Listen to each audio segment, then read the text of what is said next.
to another exciting episode of Iron Therapy.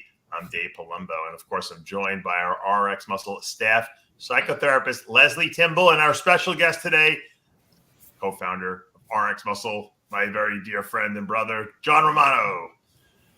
And, so, yep. Hey, guys. Hey, Lesley. Dave. Hey, John.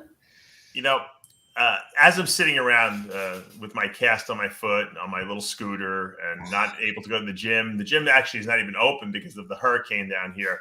I realized that as I'm getting older, I'm getting more and more limited in what stuff I can do. And, I can't squat anymore. I don't even know if I'll be able to even train legs anymore, to be honest with you, with this ankle. But, Lesley, as we get older, we have to accept certain limitations that are placed upon us. But yet there's, people out there still that want to train and want to, be like they were when they're 25. Now, John, you're Lesley and I are the same age. We're 54, but you're actually over 60 at this point. Tell us some of the differences and changes in your body that you've noticed over the years, and what can you not do, and what can you do, and how have you accepted that psychologically? I can no longer sleep through the night. I sleep like a baby. I wake up screaming every 2 hours. That what the biggest thing I noticed actually, and I brought it to the attention of a guy in the gym the other day, a friend of mine. I remember training with Jimmy Quinn, and we used to hand each other 45-pound plates, just hand it to you, Now I pick up a 45-pound plate and I go, this feels like 145 pounds, It's everything feels heavier, and that is the thing I've noticed the most. Granted, I am smaller, by about 45 pounds from my biggest, because when you get old, you got to get smaller or you're going to die sooner. And I just noticed that strength drop is the biggest thing to psychologically deal with when I could bench 405 for a double at my best. If I haven't racked 405 now, my feet, my arms would crumble. They would just break. The bones would break. So it's what it feels like. So psychologically, that, and Dave, man, you lost over 100 pounds. It's a very difficult thing to know that you were like over here, and now you're like the little miniature version, over here. And the only solace for me is that I was able to get really lean through that weight loss process. And so, I still take my shirt off at the pool and I'm like in better shape than guys in their 20s. That feels good. But, I weigh the same as I weighed in high school. Yeah, me too. Well, not quite that low, but yeah. I noticed that when I actually go back to the gym, when I went back to the gym, I should say, after my shoulder surgery, I had the 2 replacements, don't forget. And I was actually able to train without pain. I got a little bit of that feeling that I had when I was training at the gym, even though I wasn't lifting the same weights, but I felt like that, oh man, I want to push. I'm getting stronger. And then, but I realized that there's my little one. She stole all my muscle right there. All my muscles right there. She's going to steal all your dark hair. Third of my muscles there, at least. The other. You want to say hi? Hi. All right, Aria. Look, everyone up there. Hi. Yeah. All right, you gonna go find Mama? Yeah, you're way cuter than your father. All right, you got to sit over there and let Daddy talk about how getting old sucks. But I realized that, if, like John said, if I push like I did back, when I was in my 20s and 30s, even early 40s, I'm going to wind up hurting myself, and then I'm not going to be able to lift, and then it's going to get worse, and I'm going to make my quality of life worse. So that's how I, in my mind, convinced myself that that's the way to go. And I'm convinced that, I'm a big believer in that, everything, you kind of write your life before you come to this planet here, this physical plane. So I know that I probably wrote this into my life, saying that if I didn't have injuries or limitations, I probably would push until I probably had a heart attack and died in the gym. And we've seen that happen, John, right? Guys like John Paul Sigmarsson and what's the other guy, Odie Wilson. These guys, drop dead, in their 40s, and because they just weren't willing to accept that there was any limitations on their age. Ron Ross, he was John Ross too, yeah. No limits with him, So Lesley, what do you suggest? What do you tell people out there who maybe can't come to grips with the fact that they are going to have limitations as they get older? And how do you come to grips with the fact that you're not the guy you were at 25 years old, or not the woman you were at 25 years old? Although you seem to be getting better as you get older. And I don't know if that's a gender thing, but I find the competition with women in my category gets tougher as we get older. Yeah. So again, I don't know if that's, just in the women's physique or bodybuilding, but I find it's actually tougher competition than the girls in their 20s and the 30s. Well, because your estrogen decreases, so now you get harder and you put more muscle on. Betty Pariso got better, right? She was amazing in her 50s. She was better in her 50s than she was in her 30s. Yep. But I mean, do I train differently than I did, 20 years ago? Yeah. I mean, before I was doing a lot more free weights. Now I use machines. I still do free weights, but I use machines a lot more to help protect my joints. And that's the other thing. Joints tend to, and I have a lot of shoulder issues, and it's just that wear and tear over a period of time. But it's just the way you train it. It's doing a lot more physio, taking a lot more vitamins and collagen and whatever. So, yeah, it seems like it's a lot more work to be able to get to the gym and do what you want to do every day. And then I say to myself, maybe I'm doing damage. Maybe I'm making it worse by going to the gym and pushing this hard. So not necessarily. Well, you see, there's a limit, because the thing is, if you don't use it, and again, this is not necessarily just a woman thing, but there is that being prone to osteoporosis and other kind of health conditions if you don't do some type of weight training. So I wouldn't tell people just because you're getting older, don't do any weights. Right, but you're not going to the gym and you're not leg pressing 200 pounds. You're right. Loading the thing with 500, 600 pounds. And that can't, at that point, is that negative or is it not? And how do you psychologically deal with even just limiting how much you were able to do? I mean, because a lot of people can't handle that. I know a guy that if he can't bench press 405, he thinks that there's no sense in going to the gym and that life is over for him, It's okay. So to change that mentality, it's not focusing on the weight. And this is a huge ego thing. And it's saying, how do you challenge yourself to train hard, but differently? So if I said to that person, I want you to cut your weight in half, who wants to cut their weight in half, but I want you to really slow down the negatives and do rest pauses. You're going to be training pretty damn hard doing that. So it's just telling people, you're used to training a certain way. Do you think you can train yourself in a slightly different way and get even better results? And you make it a challenge. If anything, I tell people, I want you to prove me wrong. Prove me wrong. I want you to try this, this, and this. Try it for a few weeks, and I want some feedback. Prove me wrong. And at least you get their buy-in, because everyone wants to, show someone. Everyone wants to be right. But it's about changing the mindset. And sometimes changing the mindset is proving somebody else wrong by doing what they say. And again, assuming that they're following it by decreasing the weight, slowing down, doing, again, rest pauses. You're not going to be doing, 405 or whatever on rest pauses, or, again, it's the different kind of training. It doesn't mean you can't train hard. It's all about intensity. It's not about the amount of weight in the gym. It's all about that resistance. It's about taxing the muscle. Forget the numbers. And I know that's a mind fuck, but you have to forget the numbers and really focus on the muscle that you're contracting. Yeah. I don't know about you, John, but when I go to the gym and get my workout done, because I'm not competing, so I don't really care. Oh, I got to put on an inch on my arms. I feel so good just going to just doing anything at the gym that I'm pretty satisfied when I leave. I don't feel like, oh man, I didn't bench 225 today. What a wasted chest workout, Well, one thing I noticed that was instrumental in my ability to continue on is the fact that I quit training with people. When I had a training partner, it was, let's go in there and kill each other. I mean, my training partners, my rule with the training partners is I had to hate them. I did not like my training partners. I didn't hang out with them. I didn't like them because I wanted to be cruel to them, because I wanted them to be mean to me, back. So, that's not totally true, because there's definitely guys I love that I train with. But critically, you would want to say, you wanted to come out of that comfort zone when you were out of it. Exactly. You got to be mean to the guys. So once I started training by myself, I put that all in my head. And now what I do is I compete with myself in terms of how many reps can I do? Now it's starting to burn. And it's like 1/4 of the weight I used to use, but eventually if you do enough reps, it's going to start burning, and then it's a question of, Mike Menser, philosophy. How many more can you do? If somebody put a gun under your head, can you do 2 more? Right. So I try to do that. And that makes it more challenging, definitely for me, because I get into my head, I put my earbuds in and music, and, you know, I'm in my own little bubble, whether it's my gym here at home or the gym where I go.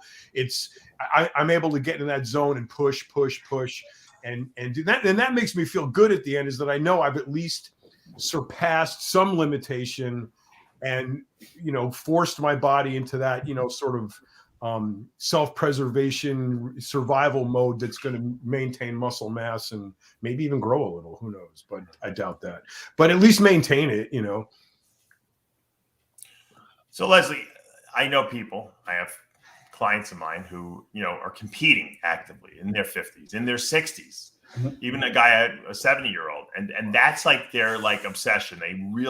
They understand they're not going to be as big as they were when they were younger, but they want to get better. They want to improve, and they get very frustrated if they don't see improvements, if they're not doing better, if their physique is like kind of like getting worse, which happens with age a lot of times. Mm-hmm. How do you deal with that? What do you advise people to do? I mean, if bodybuilding and training is a very important part of your life, it's very detrimental to a lot of being, you know, and how they react to people around them and the people they love, because they're in a bad mood all the time. A lot of times I tell people, go back to the drawing board and remember why you're training in the first place. So whether you're competing or whether you're not competing, why are you doing what you're doing? You know, yes, you know, it can be a great stress relief, and yes, it's good for us, but it's going back to saying, okay, if you want to get stronger and you're in your 70s, and let's be realistic. Is that going to be realistic? Maybe yes, maybe no, because there's always going to be outliers out there. Are you an outlier? Okay, let's see. And if you're not, can you accept that? Now, you may not like it, but it's learning how to accept it. And again, it's going back to the drawing board to saying, why are you doing this now at 70? If you're doing it for health reasons, and if you're pushing yourself to the limit and you're not getting stronger, it's learning how to accept that, but maybe change the challenge. Instead of lifting heavier, how about lifting differently? Whether it's a different training style, maybe it's doing something completely different. Some people are so, it's hard for them to separate themselves because they're so used to training and fixated on the numbers and getting stronger. They might have to take themselves out of bodybuilding and go into, let's say, martial arts or something else, but something physical, just because they can't get out of that headspace. Because if they get into something totally different, then it's easier to acclimate to learning something new. And the learning curve is high.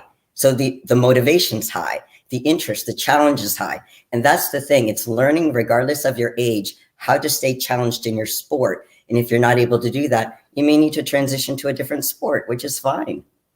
Who's the most brutal, John, person you've ever seen train at an older age, like at any gym? Me. No, come on. You know, you've seen some crazy guys at Gold's Venice and stuff like that. Like, if you had to think back, you know, like, holy mackerel, this guy is killing it in the gym, you know? Yeah, there was one old dude, and I can't remember his name, though. He was pretty big for older guy. I was surprised. He was a trainer. I can't remember his name, but yeah, he was bad. I mean, Robbie Robinson trained like crazy. Still, training that way. To this day, Rick Valente posts all the time, you know, that they're training together and he's throwing down. I would probably say him, you know, at a high level like that. What's that? At a high level like that, he's still yes, very, very high level, very high level. But Lesley, I want to ask you this, because this is the conundrum, I feel. Okay. Typically, bodybuilders are noted for their self-deprecation. Some of them take it humorously, and some of them literally self-flagellate. But given that there is that element of self-deprecation, the idea of positive affirmation is kind of wounded in that pursuit, because as we get older, we look at ourselves, we feel less than we did before, so we could criticize ourselves more, or less kind to ourselves. And being having positive affirmations about yourself, or even accepting compliments from other people, becomes more difficult. Now, the key to training and maintaining muscle mass and growing muscle, as you said before, is intensity. In order for you to get a level of intensity that's going to brutalize your training, you got to be motivated. Well, how can you be motivated if you're depressed by your image and your self-deprecating behavior? So you got this vortex that just sucks you right down the drain until you're dead. So how do you break that and allow yourself to compliment or mitigate the self-deprecating, images or behavior that you exhibit, and try to be kinder to yourself so that you can motivate yourself so that you can train? Like a lot of things, you got to go to the source. What is the source for that particular person not being able to accept compliments?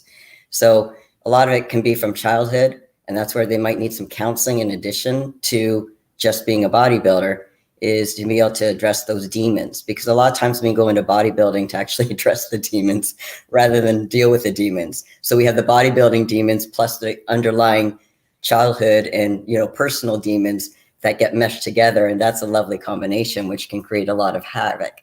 So it's really important, and it's going to be different from person to person, John. But to your point about not accepting compliments is to saying, why is that such a bad thing? And is it that, someone's that what we've talked about before is the imposter syndrome. If someone really knew who I was, they wouldn't accept me for who I am and all this other bullshit. And it's a lot of times and you've heard this before, we're our own worst enemies, right? Mm-hmm. We think of certain things about us that other people have never thought about. And then those people who do think those things, they tend to be the trolls. Those are the people who don't know who we truly are. And they make all these judgments and want to say negative comments just to get attention. Well, do you really give a rat's ass what what they're saying? It's what we pay attention to. So if you're listening to a negative message, look at why you're listening to that message. Are you actually looking for negative messages to reinforce your insecurities? And if you're doing that, why are you doing that? That's only hurting you. Is that because it's a habit? Is that part of your tough love approach to make you work harder? And if that's the case, is that working for you? Clearly not. Is there another way that can be helped to get you motivated? You may not know what that is. I might be able to help you get there. So for a lot of people, they're going to need someone like myself to help them overcome those issues, to get the true motivation of why they need to train the way they do. Again, it's not just to win. This winning is nice, yes. I mean, I just won my show, this regional show. I came first. I got Best Poser Award. But you know what? And that's great. For me, it's also about the process.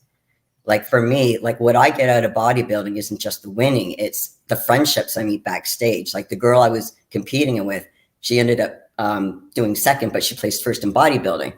She and I are great buddies now. It's a wonderful atmosphere. That kinship you get backstage is incredible because so many people don't get it. So, I don't do bodybuilding to make friends backstage, but that's an added bonus. That's a huge added bonus. And if I inspire people, that's a bonus too. That's not why I do it, but if I can inspire people, that's a bonus. And find out people what's their deeper why about why they're doing what they're doing. It's too fucking complicated. Can't we just take Ritalin or Adderall or something? Well, here's the thing. If you want shortcut, okay, it's kind of like it. Let's say I told you, I know the secret pill that would take away a lot of shit from your life. Would you take it? Fuck yeah. John. No doubt. See, we want the easy approach, but the thing is, John, it's called ecstasy, MDMA, right? It's actually called FHW, and a lot of people haven't really heard of this particular pill, and they don't want to take the pill because it's bloody hard to swallow. So FHW stands for fucking hard work, and the thing is, people, it's an old-fashioned thing. It takes time. And that's what people don't want. It's kind of like, do you want to learn the fancy exercises? Sure, you can. But there's always the core. There's the basics. It's boring. People don't want to sell it because it's so boring, but it works. No, I just want the eye of the tiger back. I know. And it's learning. Again, you can get that, but we might have to relook at what shit sandwich you want to eat. And that's what we did with the motivational. We did a video back as far as the 7 questions to ask you, what's your meaning of life?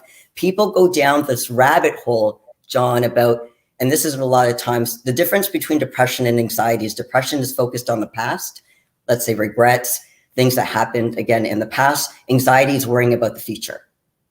Sure. So it's learning how to navigate both of those. And a lot of that, not all of it, a lot of it has to do with what is your meaning in your life. So generally speaking, as well as why are you doing what you're doing? And a lot of us don't know how that deeper why. If you're understanding that deeper why, dealing with all this shit, dealing with the negativity, being able to process it properly becomes a lot easier and more manageable. But a lot of people don't know, why am I here?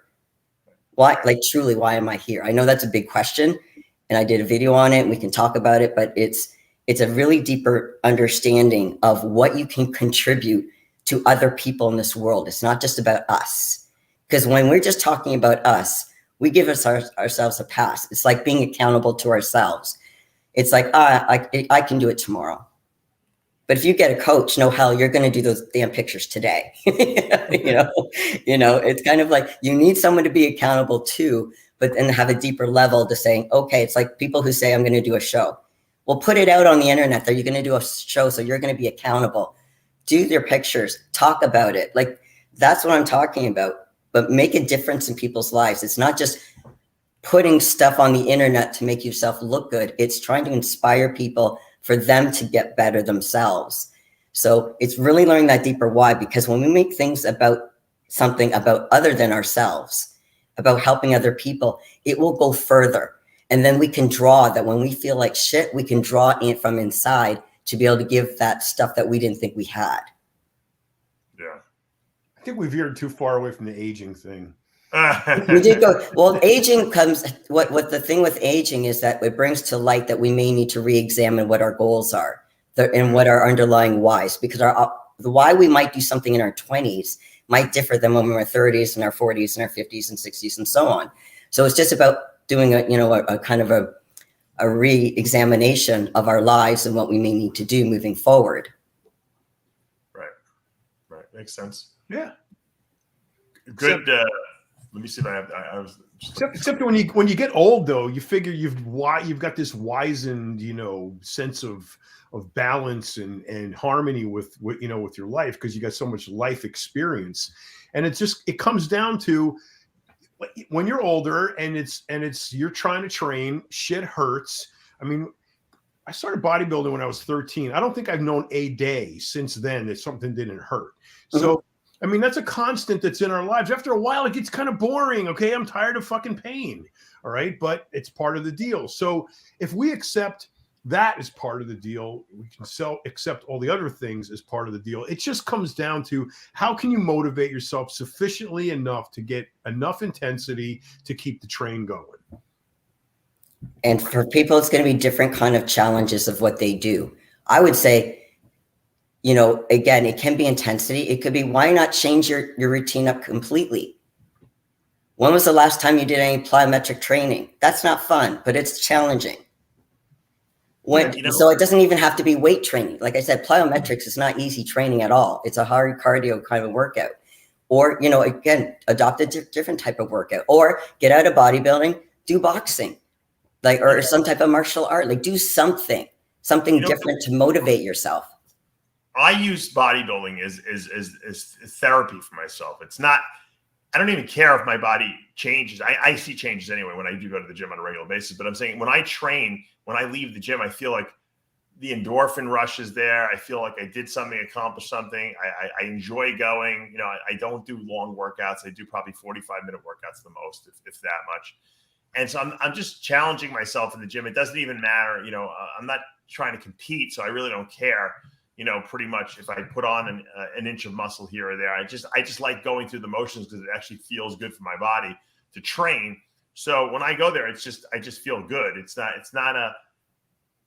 Whereas when I was younger and I was competing, it was almost like there was a level of expectation on what I needed to accomplish in the gym. So if I didn't lift heavy enough, or if I was injured and I couldn't push myself the way I wanted to, I felt like I wasted my time, and like the gym was not an effective workout. And then I was going backwards in terms of my progress, because I was putting so much pressure on what I needed to achieve in the gym. I think when you reach an older age, you shouldn't have that same expectation of like, oh my God, if I didn't bench 315, then it was a wasted workout. I'm going to be depressed the whole day, because at 55 years old or 60 years old, who cares? You're lucky that you could even do that at all. And I think that's people need to take those expectations. And even if you're competing at 60 years old, you still shouldn't have expectations as far as what I have to do in the gym.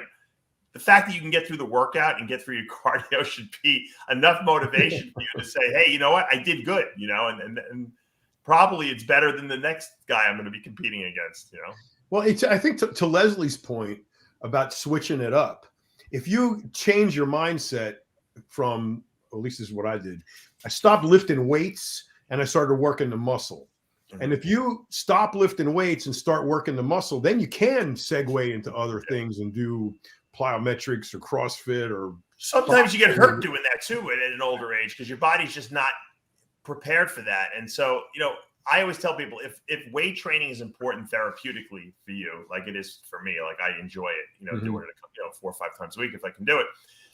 Then don't do other things that are going to get you hurt, where then you're not going to be able to do it. And then you're going to be resentful of the fact that you fucked up the one thing that you enjoy doing. Now, unfortunately for me, what I find depressing is that I've been training instead of for competitions. I'm training for my like next surgery. And so, like, you know, the first one I was training for was my left shoulder surgery. Then I got back in shape because I couldn't train for 12 weeks. Started working out. I started looking good again. And then I had to have the other one done. And then there was another 12 weeks of no training. And then after that, I had my thyroid removed, which wasn't really that much. Right. I didn't really have to back up too much on that one.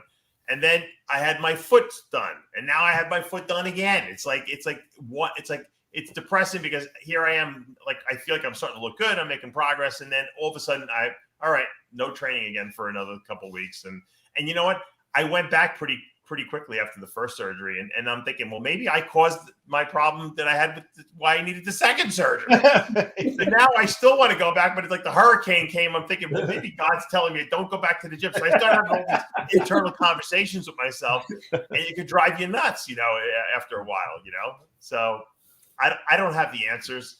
I think that the answers are different for everyone, and that you have to define your own answers based on what your goals are, what your mental state is, what you are capable of doing and not capable of doing. But there's no reason to be depressed or anxious, you know, or any of those above, because really it's out of our control. And at a certain age, you have to say to yourself, this is not who I am anymore. Who I am is something else. This is just a part of what I do. Right, Lesley? I think of it as an upgrade. And the thing is, you know, the idea, what you were saying before, honestly, who are you lifting for? Yeah. You know, whether you're competing or not, it comes down to you. And you're doing it for, again, part of it is for your health, for your own body, for your own challenges. You have to do it for yourself. Don't do it for other people. Because there's a thing I always tell people, there's self-respect and other respect. Self-respect is, you know, you're doing things for you, for your own health and your well-being. Other respect is you're doing it for other people. Don't do it for other people. Do it for you and what works for you. So, you know, social media, there's a lot of pros to it, but there's also a lot of cons. Try not to get sucked in. I know we can do an entire episode on social media, but, you know, it's about, again, trying to use social media to inspire others. And it's really more about working out for you and your own well-being, and you could be a role model to other people. But, you know, again, what works for one person is not going to be working necessarily for another. We're all at different stages of our lives. So males, females, different ages. You know, I started training as far as really seriously training much later in life. So I'm able to go probably longer. But having said that, you know, I still am very cognizant about how is my body's feeling. Because I could do a workout and be feeling a whole lot more than before. Then I know, hey, maybe I overdid it a little bit and I have to cut back a little bit. So it's listening to your body too. You know, you have to be respectful of it, because if you're not respectful of your body, trust me, your body will definitely stand up to you and make sure you don't continue on, and you don't want to be in that boat. John, let me ask you this question. If someone comes up to you in the gym and says, and there's a whole bunch of people around it, look at this guy, John Romano. He's 60-something years old. Look how great he looks. To me, that's like, I don't want to hear anyone say that to me at all. I want to walk out of the gym. I don't want to be that old guy that everyone's like, look how great he looks. I mean, it's great that I look good, but I'm dreading becoming that old guy at the gym. You know, luckily people don't even know how old I am. I'm pretty transparent about how old I am, but I don't think people think I look like I'm 54. But the point is that I don't want to be that old guy, you know, that everyone's like, you know, although I am kind of hoping that I am that old that I could be in the gym and people are like, oh, he's still alive at 90 years old. He's lifting weights, you know.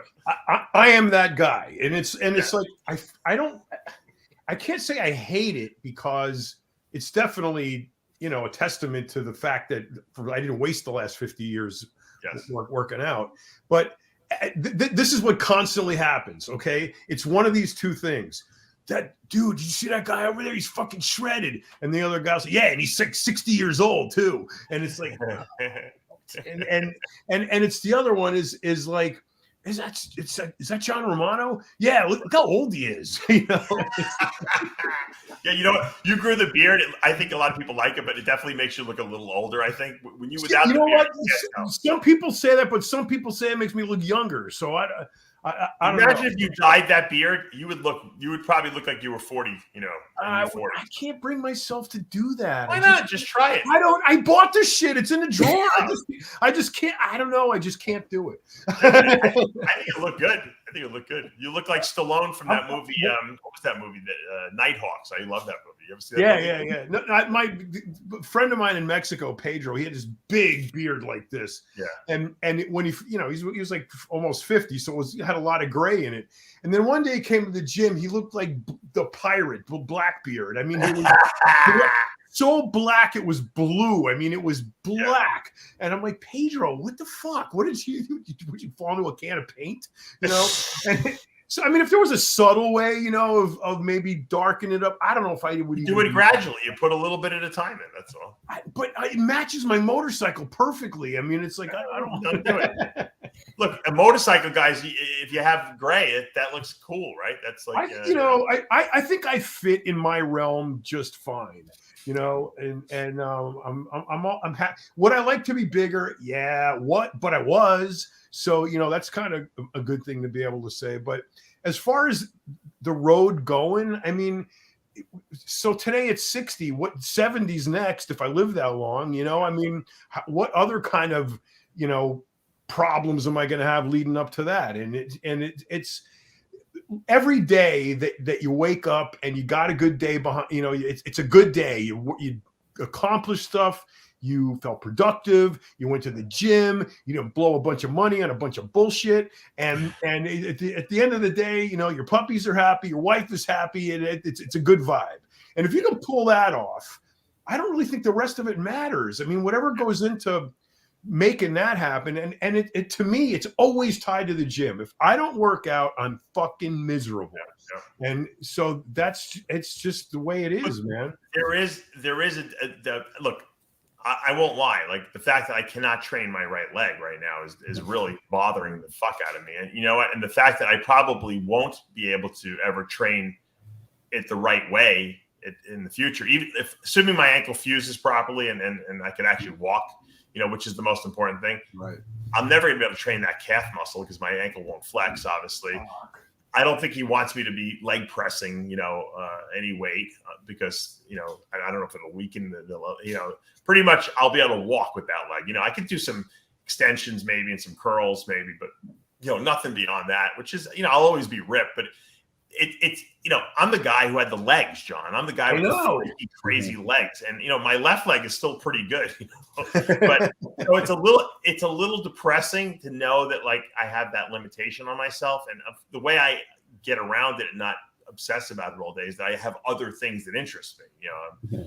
I have Brenner-Marx muscle, species nutrition. I have my 3 kids. I have my wife. I have my, I have my reptiles that I breed. So I constantly keep myself distracted. So that this is not because 20 years ago, that's all there, that was the most important thing in my life. I did have other interests, obviously, but bodybuilding was so important that if I would get injured in the gym, it was like, I was depressed all day, because until I can get back to squatting or doing whatever I was able to do, benching, depending on what I hurt. But I think there are people still that are in older age and they're getting these limitations and they're depressed because of it. And they just, it kind of comes out in their mood. They're not in a good mood. They're always in a crappy mood because they can't train the way they want. They get 14 different surgeries. It doesn't help. And I think people have to just accept that there are limitations, unfortunately, as we get older and when we get injured. And sometimes it's not even before you get older. Sometimes it's before that. I always say to myself, man, how does Ronnie Coleman, the greatest bodybuilder of all time, the biggest, freakiest, guy, the strongest guy in the gym, he's in a wheelchair now, but he still goes to the gym and he still works out. And so that mindset should be a role model for all of us to say, you know what, Ronnie is got it worst. You know, this guy may never walk again. Probably won't, I think, by his own admission, because of the spinal issues he has. But he doesn't give up. He doesn't quit, you know. How about Flex with one leg? Well, Flex is more, believe it or not, Flex can get around better than Ronnie can, because, you know, he's got a prosthetic. You know, it's still very depressing, obviously. But, you know, Ronnie is way more limited, I think, than Flex is. No, but you made the point of, you know, my legs were the, you know, one of the greatest body parts. And here you had to saw one of them off. You know, I mean, like, what? That has got to be, and he seems to be fine. I mean, you know, I don't know what he's like, you know, behind closed doors, but Lesley, what's the mechanism that you have to employ to get past this stuff? Because it's not just age brings it, but it's one thing to just, you know, get to that point. It's another thing to get to that point and be missing limbs and have to have stuff replaced and surgeries and all of that shit. Dave seems really well adjusted about it, but what is that mechanism that allows you to be able to accept it, process it, adapt, and move on? Well, it's knowing that if you don't change that expectation, what's the alternative? What road are you going to go down? So it's learning about how to get choices. If you continue down the road that you're going and you focus on the numbers or trying to get numbers that you had before, it's being realistic as far as what road that's going to lead you down. What's the alternative? It's not the same as getting those numbers, so it's changing the expectation, but what's your reward in being able to lower down the weights? You get to live longer. You get to do other kinds of things. There are a lot of bodybuilders that got, you know, whether they had to retire because of injury or some other kind of health condition, they ended up going and making choices to do things that is outside of bodybuilding that they wouldn't have done otherwise, and they are super happy. Sometimes things happen for a reason, and sometimes we don't understand what that reason is at the time. It's taking that whole taking, you know, whatever life gives us in that, whether it's age or whatever it is, say, how do I make the best of this? Maybe this is happening for a reason, and I have to figure out what that reason is, because I'm supposed to be catapulting in that different direction. Let me figure out what that direction is. Or are you going to be doing that pity party victimization thing? You're going to be wasting a bunch of time instead of propelling yourself forward in the proper direction. Now, you might need guidance on how to do that, but it's again, managing the expectation to saying, I'm not supposed to continue doing this, because if I do, I'm going to drive myself down the hole a lot faster. I think this is going to be hit the head on the nail here. I think there's a fear that people have, and I think I had it too at one point until I accepted it, that if we couldn't train and get better, that we were going to die. You know what I'm saying? And I'm not saying die instantly. I'm like, right. Now it's all, we're going to go progress to death at this point, because now we can't get better. We can only get worse in our minds, even though in your minds, yeah, worse and better. I mean, who walks around with 30-inch quads and 25-inch arms, except for Lee Priest, but but most people don't do that, and it's not.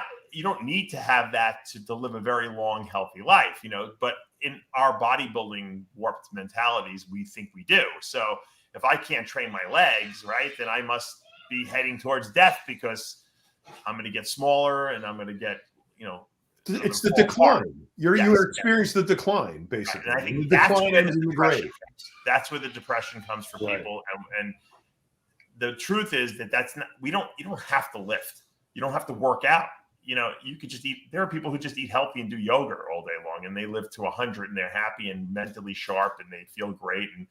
And so there's not just one path, but we think as bodybuilders there's only one path, because that's the path we've been on. And if we're going in the other direction of that path, that means we're going into the grave, and that's just not the case. And I think once I accepted that, I don't need to break records in the gym. I don't need to constantly maintain or at least maintain a level of physique that in my mind I need to have, because it doesn't matter really. It doesn't even matter if I work out, to be honest with you, but it makes me feel good. So of course we're going to work out, but I think that once people come to that acceptance of that fact, they'll deal with it a lot better. I mean, there are people we know that die young because they can't accept the fact that they can't compete at an elite level, and they have some kidney damage, and they can't stop. They have to stop using anabolics or eating as much protein, and they die young. I mean, Derek Anthony is a very good friend of John and I's, who I believe that's why he died. He couldn't stop. He was going to get a kidney transplant. He couldn't even adhere to the rules they gave him for the kidney transplant, and he just went the other direction. He was doing synthol and dialysis. I mean, his whole mentality was, I have to be the big guy because that's what people expect me to be. And so acceptance of what's going on and understanding that there are no rules and no one really gives a shit at the end of the day what you look like, even though they may break your balls about it. Once you can do that, I think you can do anything. Then no one can get to you. There's nothing that can happen to you that can take you off of who you are and want you to, and make you believe that I don't want to live. Aside from being in chronic pain all the time. If I was in chronic pain and I couldn't get out of chronic pain, I wouldn't want to be alive. But other than that, you can deal with anything pretty much. You can, yeah, and but I think the other. And Lesley, tell me, you'd probably agree with this, is that there's a delight we can take in more facets to our life. And I find bodybuilders typically are pretty much one-trick ponies. I mean, they go to the gym, they lift, they come home, they make food, they sleep, they eat, they do it. It's a repetitive, and the sport lends itself to that. I mean, it's a repetitive, robotic process, and you get stuck in that wheel, and that's all. And they never develop other interests. They're not into bikes or cars or airplanes or artwork or music, or they just bodybuild. And then eventually the clock, tick, tick, tick, gets to the point where your bodybuilding is starting to get hampered. You got to pull back. Well, guess what? You got nothing else to do, So I think you gotta be able to, enrich your life and learn about other things and evolve yourself in other areas and be interested in other things, because bodybuilding should never be the end all of everything. It should be a part of your life. It enriches your life, but it can't be your whole life. And if it for some guys who are competing, it can be your whole life for a while. But even those guys, I know lots of guys, Mr. Olympias, who had other interests, and pursued them. So it's not like unheard of, but it's very common for bodybuilders to be so immersed in bodybuilding that there's nothing else.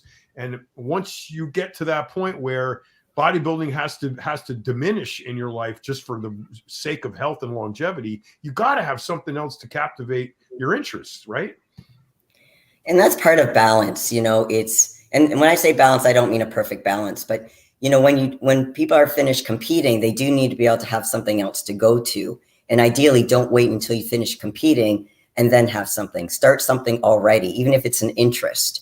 But it is important to have other things going on in your life apart from bodybuilding. Yes, that's a big part and it's an important part. Doesn't mean you have to stop training, but have something else going on. And again, it could be a hobby. It doesn't have to be, if you're interested in biking, if you're interested in rock climbing, or, whatever.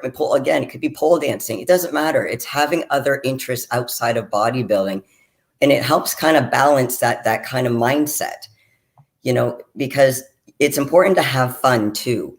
And not to say bodybuilding can't be fun, but when you're in prep and you're in that all-in kind of mentality, you need something to kind of balance you out a little bit, and to kind of get your mind off of bodybuilding. It is important as you get closer to show that you're really all in and that's all you're thinking about. But especially in your off season, it's really important to have other things other than bodybuilding. So yeah, I do agree with you, John. It is important, to have other interests, whether you're competing, not competing. It's just healthier all around. And, you get exposed to other kinds of people too. And that can balance your thinking. Because when you're around bodybuilders all the time, and when we're all kind of reinforcing that one kind of mindset, of course, it's going to be harder to change that mindset. So it's nice to be exposed to different types of thinking. Yeah. Well, good show. I think this was a good topic. I know there's a lot of people who I work with and people I see in our industry who've reached out to me who have issues with limitations and as they get older and stuff like that. So I think hopefully this will help them get through some of this and work through it and realize that yes, you can still bodybuild. You don't have to have the same expectations, and you shouldn't have the expectations you had when you were 20 years old. Now that you're 50 or 60 years old, And once you take away those, I think you're going to find it frees you up a lot. And thank you, John Romano, as always, for joining us. John and I will be on after hours with the Whack Pack tomorrow, usual time. Lesley will be on her. Are you going to go to your YouTube channel now to do it? Not this week. I'm going to do it next week, though. All right. Okay. So she'll be back to our usual live YouTube channel. For now, Dave Palumbo, for another installment of Iron Therapy. If you guys have suggestions for future show topics, please put them in the comments below. And once again, thank you for joining us today. We'll see you next time. Bye, guys.